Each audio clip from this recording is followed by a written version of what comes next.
সকাল সকাল উঠি আমারে দেখেন রেড বেরিবের গাছের কাছে যাইতেছি। গাছের গা থেকে লাল লাল যত বেরি পাইলাম সব ঝুড়ি ভইরা নিছি।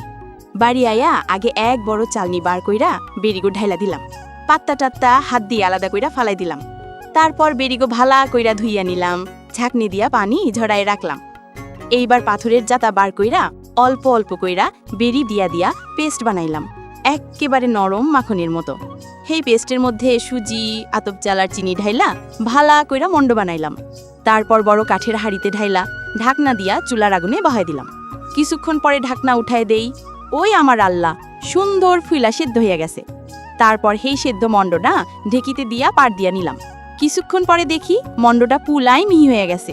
শেষে হাতত গ্লাভস পইরা মন্ডটা লয়া গোল গোল কেকের শেপ বানাইলাম। এখন যে কোনো অনুষ্ঠান, দাওয়াত, বিয়ে বিয়ত কত কিছুতে আগুনে শেখা গরম গরম রেড বেক কেক রাখলেই ওহ